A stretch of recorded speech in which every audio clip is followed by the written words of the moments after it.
Então, aqui, voltando, né, a falar de assuntos que são bastante polêmicos. No caso aqui, eu gostaria de chamar a atenção para a transexual, que na 19ª parada gay, né, desfilou crucificada, né, ali, vamos dizer assim, uma imagem assim simbolizando um Cristo travestido, né. No caso aqui, a notícia sobre esse fato, ela, né, dizer assim, tá bombando na internet, né? E a gente pega qualquer manchete, você pode ler mais ou menos isso. Criticada após ser crucificada durante a 19ª parada gay, a atriz transexual Viviane Belliboni entrou na Justiça de São Paulo com processo contra o Facebook para obrigar a rede social a identificar usuários que, após o desfile, publicaram montagens de fotos dela em meio a imagens de sexo explícito. Ela também abriu 7 processos em que reivindica indenização por danos morais no valor total de 800 mil. Bom, então a questão é assim, como eu falei no vídeo anterior, no áudio anterior, né, na minha família há 3 homossexuais, 2 dos quais, com os quais eu convivi, né, durante muito tempo, porque são meus primos. Bom, é natural, né, como eu disse também no vídeo anterior, no áudio anterior, que nós, onde é a sociedade humana, vai haver preconceito, né, e também com aquela questão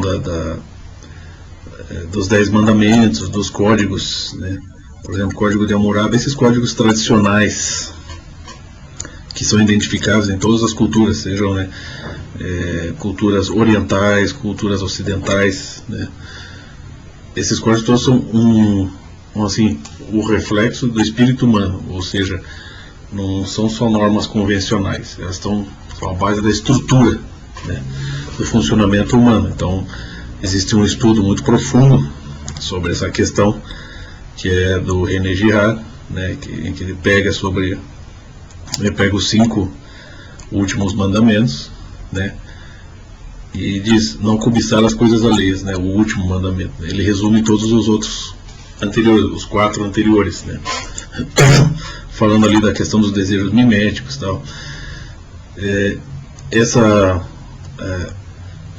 Essa coisa dos mandamentos, eles são exatamente o reflexo oposto, né, dessa outra parte, dessa outra dimensão humana. Por exemplo, se você pega não só estudos tradicionais, pega estudos antropológicos, por exemplo, a respeito de Caim, você tem uma sequência. Na queda do Éden, você tem Caim mata Abel. Mais para frente você tem Moisés, né? Então, pouco importa o que os ateus pensem do Velho Testamento, né, do Antigo Testamento, se ele é recheado de sangue, né, de perseguição, de holocausto. A questão, assim, é óbvia, isso aí é uma história, a história tradicional do povo judeu contada. Só que a questão, assim, você pega os elementos básicos, você pega em detalhes a coisa, por A mais B. Caim vem na primeira geração e é o infrator de leis. E aí você tem Moisés, que é aquele que estabelece as leis, né? Quando Deus criou o homem, é óbvio que todos esses preceitos que estão, esses princípios que estão explicitados nos 10 mandamentos são era uma coisa óbvia, e deixou de ser óbvia a partir da queda do Éden. Então a questão é essa, resumindo. Mas, então, inevitavelmente vão haver esses problemas, né? Se você tem gays convivendo numa sociedade, né, o gay vai estar numa sociedade, e é óbvio que a sociedade é construída mais de heterossexuais do que de gays, né? A não ser que alguém duvide. Então é óbvio que vai ter esse problema, inevitavelmente. Isso não quer dizer que as pessoas desprezem gays, né? Muitos dos meus ídolos são gays, muitos cantores que eu gosto são gays, né? além de ter essas pessoas da minha família, que são pessoas maravilhosas, né, com os quais eu também tive, na adolescência eu já tive muito preconceito. As coisas mudaram, nós crescemos e nós aprendemos a entender, a compreender as coisas, né. No meu caso, eu comecei a estudar, comecei a compreender, principalmente em psicologia. Você começa, pera lá, né. Por exemplo, um estudo de psicologia diz, é perfeitamente natural a homossexualidade na natureza dos seres vivos, ela só não é adequada à natureza do homem, e é mesmo, isso dá problema. Mas daí, então, a questão da transexual aí, a Viviane, então, é óbvio, eu não tenho dúvida, ela esteve no programa do Caio Fábio, ela aceitou o convite dele, foi muito bem recebida, muito bem acolhida lá. O Caio Fábio, né, em nenhum momento a julgou, contrário, né, ele, como um cristão, né, ele fez a sua parte, e tiveram um debate, um diálogo muito elucidativo. E ele também não entrou em detalhes e nem sequer em nenhum momento apoiou o movimento LGBT. É um movimento ao qual eu me oponho, e quanto mais eu me informo sobre esse movimento, mais eu percebo, né, mais eu percebo não, né, não interessa o que eu percebo, mais se fica sabendo que esse movimento é um movimento internacional, né, é um movimento que está crescendo, um movimento que está arrecadando fundos, né, para os seus propósitos. Você tem dirigentes dentro dele, né, ele está usando dinheiro público para promover, né, os seus eventos. Os eventos não são nada saudáveis, né. No último caso aí você teve um homossexual, um gay mijando na boca do outro. Eu não sei o que isso tem a ver com o movimento público, né. Eu acho assim, a Viviane realmente pode se sentir uma vítima, né, ela pode até ela se sente uma vítima com toda a razão, né. Eu não duvido nada do que ela contou, do que ela passou. Eu sei porque eu vi meus primos. Eu vi o meu primo gay sendo massacrado pelo próprio pai. Então eu entendo isso aí, né. Eu só não acho, né, não acredito que ela seja uma crucificada pelo sistema, porque é o próprio sistema que está manipulando a promoção dela, né. Não digo crucificar o sistema né, tal como o álbum do Ratos de Porão. Estou falando aqui, você tem uma expressão, né, exacerbada de um sofrimento, você precisa chamar a atenção. Aí é que entra uma coisa estranha até que eu vi, que toca bastante no raciocínio dos ateus, numa incoerência, né, com relação aos ateus. Você vê, se você, por exemplo, você tem a imagem da Viviane na cruz, né, desfilando lá. É como se fosse assim, a versão gay de Jesus na cruz. Isso para qualquer, a mim não choca, mas qualquer católico mais tradicional, mais carola, é extremamente chocante, extremamente blasfemo. Quando você estuda, por exemplo, tradições religiosas e você estuda metafísica, você entende que essa atitude da Viviane ali na cruz, ela é uma atitude blasfema, só que ela, vamos dizer assim, ela faz parte do conjunto, né, da expressão religiosa, de certa forma, porque ela é o reflexo oposto de Cristo, né. É como diz um grande poema persa, né, que diz: um contrário exibe o seu contrário, né. Então, Cristo foi sacrificado, né. Ele foi pregado na cruz, ele sofreu, né. E, né, segundo consta nos evangelhos, ele não cometeu pecado, né, mas ele se deu em sacrifício em prol do entendimento e da salvação dos homens. No caso, a Viviane, ela está fazendo isso em prol da sua própria salvação, né, assim, supostamente, porque ela está sendo bem acolhida por cristãos. Ali, o próprio Caio Fábio, eu mesmo a acolheria, não tem nenhum problema com isso, né. Ela está divulgando fotos aí dela, claro, manipular as fotos dela, que seja, jamais, isso é calúnia, mas assim, ela está exibindo a cruz aqui na foto, né, e está processando pessoas que a caluniaram, né, e exigindo uma quantia X. Então, como é que ela pode estar sendo uma vítima? Né? Uma coisa é o sofrimento que ela passou, né, desde a infância, e de repente agora as coisas estão se estabilizando, mas outra coisa é essa potencialização de um sofrimento, né? Não é assim que se faz as coisas. Eu não acredito nisso, né? Então esse símbolo dela crucificada, para mim, é só o oposto, né, do verdadeiro significado, o significado real do crucifixo. Bom, não me choca porque eu gosto muito de heavy metal, especialmente black metal. Black metal, o que mais tem é crucifixo invertido. E você vê a primeira pessoa que pediu na história, né, do cristianismo, a primeira pessoa que ao ser crucificado pediu para ser crucificada invertido foi o próprio São Pedro, né, que não se dizia digno. Então é o reflexo oposto. Então a filosofia black metal é mais ou menos nesse sentido, né? Não escapa a esse universo.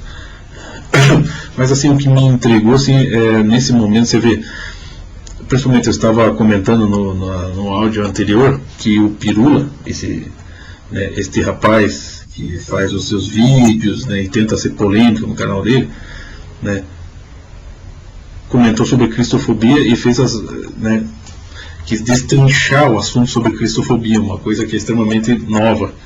E, no entanto, quando ele vai se referir à religião, ele se mostra extremamente superficial. Mas eu acho que ele mais ou menos representa os ateus, no geral, aqui, pelo raciocínio que ele emitiu, porque... Então, se é questão de ofensa, se é questão de preconceito, beleza. Então, gays estão sendo, né, tratados com preconceito e com ofensa. Mas quando uma pessoa vem e faz uma atitude blasfema, aí, nesse caso, ele mesmo diz: eu não vou comentar sobre isso, sobre a transexual crucificada. E, no entanto, já que estava falando de preconceito, estava falando de cristofobia, ou estava falando dessa questão, né, mesmo de perseguição, tanto de um lado quanto do outro, tanto perseguição de cristãos a homossexuais e vice-versa, ou, né, questão de cristãos sendo perseguidos de alguma maneira, ou ataques de um lado e do outro. Como é que daí, quando vem com um ataque explícito à religião, ele não quer falar? Ele se recusa a falar quando ele está falando de cristofobia. Então é uma coisa meio estranha, né, senhor Pirula?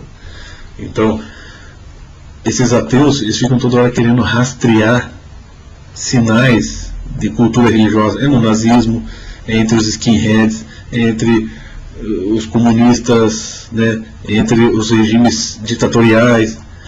Daí, de repente, como, né, no caso até do Pirula, ele endossa aí, né, parece o sofrimento e as opiniões dos gays, quando vem uma pessoa usando um símbolo cristão, né, para tentar tornar mais coerente o seu sofrimento, aquele sofrimento que ela acha que ela tem, né, e usando explicitamente um símbolo cristão, um símbolo religioso, aí ele se recusa a comentar, né? Aí parece que a intuição dele falha, né? Não só do Pirula, de todos os outros ateus que se recusam a comentar. Mas por quê? Porque eles convêm, né? Porque como eles estão querendo apoiar o movimento LGBT, que é um movimento extremamente imoral, que está, né, sustentado por fundo público, né, dinheiro público, dinheiro que podia estar indo para hospitais, tem gente morrendo em hospitais, tem crianças sendo, né, expostas aos perigos nas escolas, né, elas estão falindo, mas você tem dinheiro do Estado indo para um movimento LGBT, né, onde você tem, entre outras coisas, né, um monte de gente, né, pervertida, fazendo, né, todo tipo de encenação obscena. E fazem mesmo, fazem, né. Aí, e no meio disso tudo, um símbolo, né, a representante, né, vamos dizer, a porta-voz, literalmente, né, ali, crucificada, usando um símbolo religioso para tornar aquilo não só mais explícito, mas mais significativo. Aí eles não comentam, aí parece que eles não rastreiam nada. Mas, olha, vocês ateus, vocês, assim, a inteligência de vocês está abaixando mesmo, né? À medida que vai passando o tempo, vocês vão ficando fraquinhos mesmo de intuição, né? Então eu digo, olha, estão falando de cristofobia, homofobia, eu vou dizer, eu sou um ateu fóbico. Pode dizer isso para mim, tá? Porque ateu mesmo, a tendência é se tornar burro mesmo. Não é possível que o cara fica tentando procurar chifre em cabeça de cavalo, tentando comparar Hitler a um homem cristão, né? E daí quando você tem uma transexual travestindo, né, o cristianismo, né, de símbolo gay, aí pronto, né, no caso ninguém pode falar nada, aí ninguém nem se pronuncia a respeito, né. Então eu digo assim, como eu já disse no áudio anterior, Hitler já havia rejeitado os evangelhos, né, e existe ali, se existem elementos de cultura religiosa chupados ali, aqui e ali, para formar, por exemplo, a filosofia do Partido Nacional dos Trabalhadores Alemães, bom, isso tudo é torcido, tudo é corrompido, tudo é transmutado para outras finalidades. Então, como é que o Hitler pode ser o representante do cristianismo? Como é que o Lenin, que aos 14 anos arranca a cruz do seu peito, porque realmente ele tinha toda a razão de ficar indignado com a atitude do clérigo, mas se tornar um ateu por causa disso, não é bem assim. Como é que ele pode ser um cara que representa a religião?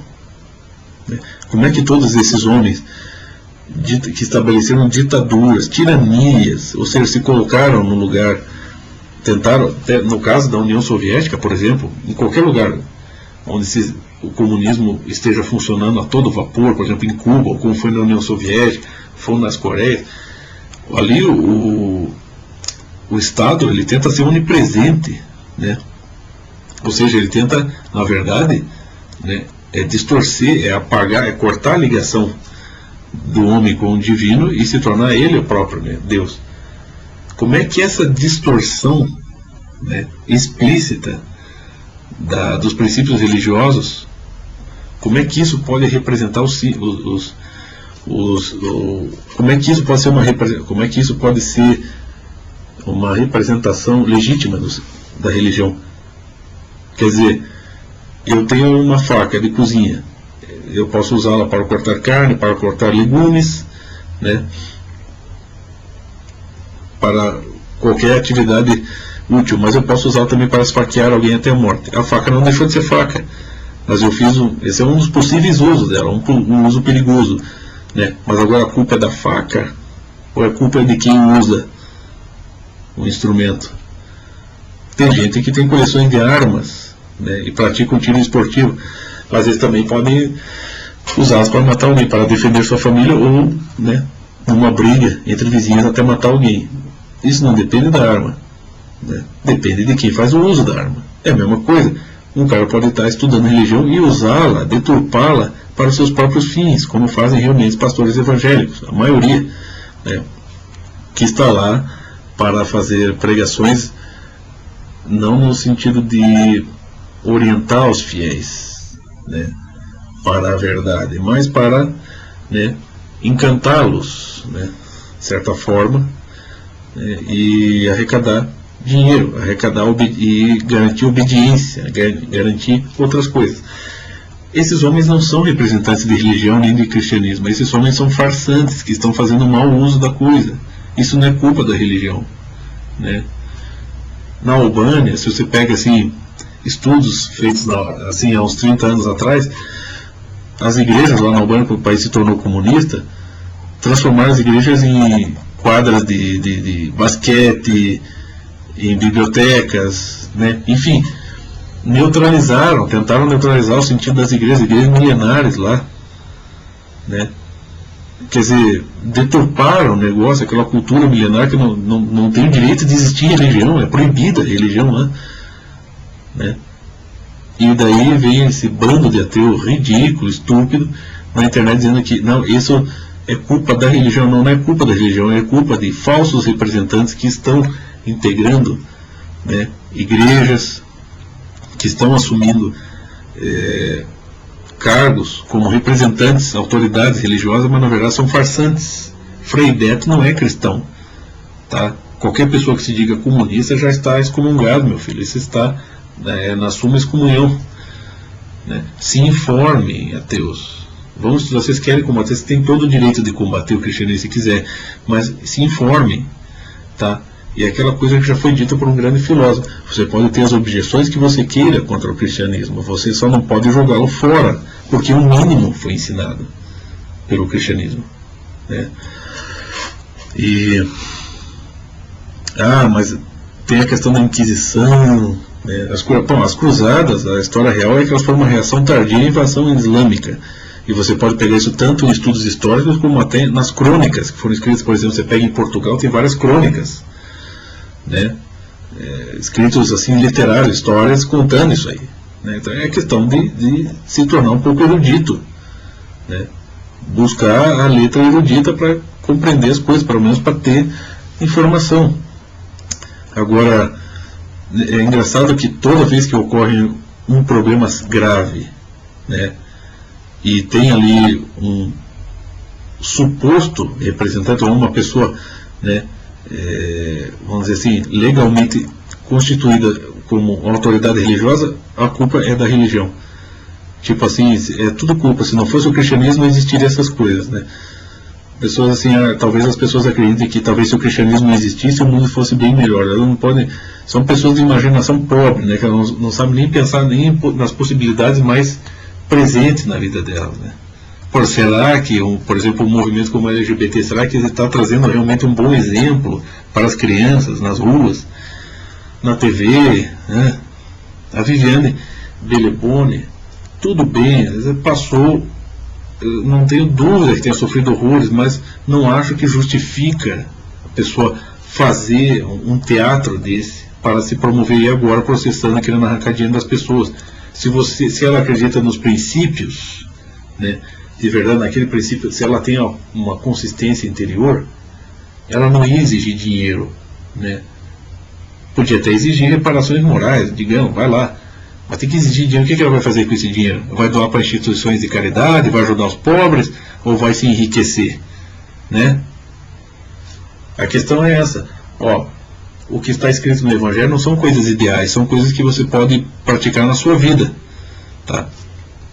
No caso, a igreja, como esse bando de ateu babaca, que não entende nada, né, de religião, a igreja no início, né, e isso se mantém até hoje, embora, né, com o passar do tempo as coisas tenham piorado mesmo, muita infiltração de porcaria dentro da igreja e as próprias autoridades religiosas confusas, né, longe do entendimento inicial, originário da igreja, e os próprios paroquianos também todos perdidos. Tá? A missão original da igreja era assim, era orientação ritual, né? Você pega livros de metafísica, pega livros de estudos tradicionais, está lá. A igreja é orientação ritual e simbólica. As missas antigamente terminavam com a frase, eram rezadas em latim e terminavam com a frase em latim: Ite missa est, ide. Né? Ou seja, a missão começa agora, ide. Então a missão é da porta para fora da igreja, não da porta para dentro. Né? É você sair da igreja, você ajudar um mendigo que você vê ali na frente, caso você não tenha percebido antes. Se tem uma pessoa que não precisa de igreja, não precisa estar professando nenhuma confissão religiosa, mas que percebe isso, é evidente para ela e vai ajudar, está ótimo. E uma pessoa que nunca tenha lido o Evangelho, nunca tenha lido, nem tenha conhecido sobre a parábola do bom samaritano, né? Mas o pratica, ela está na verdade, porque isso é uma verdade assim, extremamente benéfica para as pessoas, né? É uma realidade que precisa ser exercida, né? Então pode ser que uma pessoa que nunca tenha, nem tenha conhecido religião nem cristianismo saiba praticar, mas outras pessoas, né, as mais ordinárias, as mais comuns como nós, estão lá dentro da igreja e vão aprender isso. Se elas saem porta fora da igreja e não vêm, isso é porque elas não aprenderam nada. Isso não é culpa da igreja nem da cultura religiosa, é culpa das pessoas que não estão entendendo a mensagem, né? Entre outras coisas que são praticadas, que Cristo ensina nos evangelhos. Agora, por que a questão é assim, né, como o Olavo de Carvalho já falou em estudos éticos e sociológicos, quem é o sujeito da história? Os caras ficam falando, o cristianismo, a igreja católica. Quem é a igreja católica? Existe uma pessoa chamada igreja católica? Existe uma pessoa chamada cristianismo? O cristianismo matou pessoas. Quem é o cristianismo? São representantes, autoridades religiosas naquele momento histórico que cometeram essa cagada. né, que cometeram essas perseguições. É um troço complicado, tem que estudar. Como eu disse, eu já indiquei aqui o livro, né, sobre a história da igreja, tem muito mais outras, né, centenas e centenas de livros sobre a história da igreja. No caso, aquele que eu recomendei do Ricardo de la Sierva, Las Puertas del Inferno, você vê, é um livro que não faz nenhuma propaganda boa da igreja. Ao contrário, está falando de todos os problemas, infiltração de filosofias céticas, de autoridades maçônicas, né? Papas que estavam sujeitos a reis que eram ateus, né? Homens perversos. Você tem um enfraquecimento do entendimento da mensagem original do Evangelho e a infiltração de um poder que é totalmente alheio, né, à mensagem central do cristianismo, né. Aí ele mesmo faz, você põe as fotos no livro, as ilustrações e fotos, por exemplo, da cúpula central do Vaticano. O próprio autor diz, o que aquela cúpula tem a ver com a mensagem do Evangelho? Nada, aquilo é uma coisa, né, é uma estrutura, né,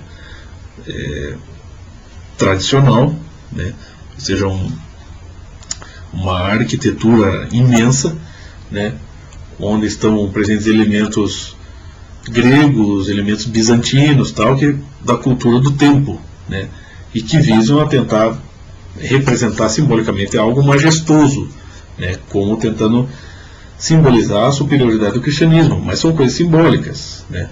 Agora, o livro que faz uma crítica ferrenha à história da igreja foi escrita por um católico, né, e assinado, veja só, pelo Papa João Paulo II. Ele assinou embaixo e autorizou, né, a publicação de um livro que não conta uma história, né, assombrosa da igreja, uma história que assusta. Então, quer mais honestidade intelectual do que isso? Né? Não há necessidade de ateus criticando a igreja, porque os ateus não entendem a igreja, né? Não entendem religiões, né? Os ateus não entendem as suas convicções pessoais. Só quer saber modelo de ateu? Como aquilo que o Caio Fábio falou, o macho existencial, ateu, macho existencial, é aquele que se mata, né? Aquele que realmente tudo esvazia o significado de tudo.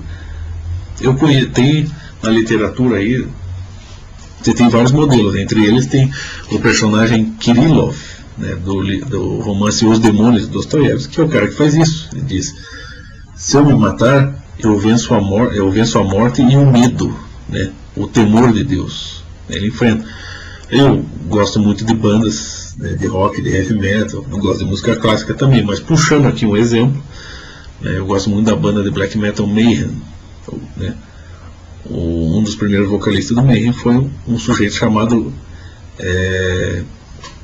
Pelle Orlin, né, famoso Dead, para quem conhece.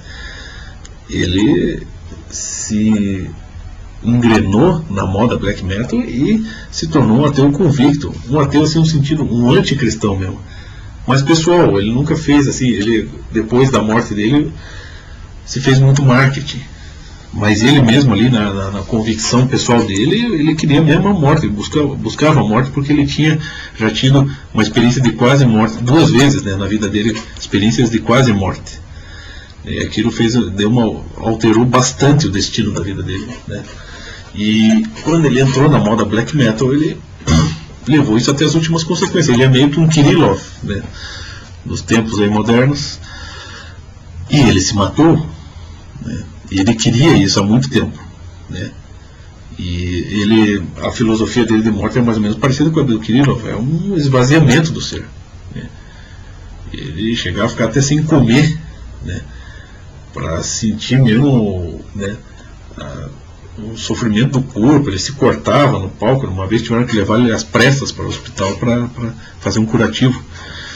Então ele é um sujeito autodestrutivo. Bom, esse é o ateu legítimo. Agora esses ateus ficam criando filosofiazinha, doutrina, vão pastar, deixem de ser otário, né? Deixem de ser manezinho, meu, né? Então você tem aí, voltando ao assunto, você tem Viviane Bellemoni, né? Claro, né, nós compreendemos o seu sofrimento. Eu mesmo compreendo, porque eu já disse, eu estou vivo rodeado de pessoas que são homossexuais e entendo, né, convivo, lido com elas, entendo que o sofrimento dela pode ter sido terrível, Eu acho que ela tem todo o direito de se manifestar no sentido de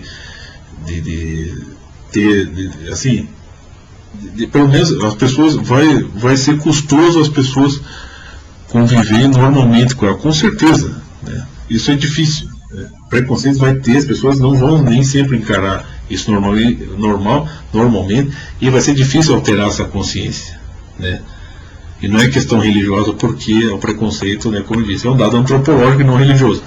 Agora, não há necessidade de exacerbar o sofrimento dela, né, colocando-a numa cruz, né, usando um símbolo religioso para validar, né, a sua crença, né, a crença de que seu sofrimento deveria ser reconhecido e significativo, né, e coisa que os ateus, né, se recusaram a ver. Então é isso, é mais ou menos isso, e vou colocar também esse vídeo no YouTube, né. Não importa se as pessoas não quiserem escutar, o que importa é que o meu recado está dado.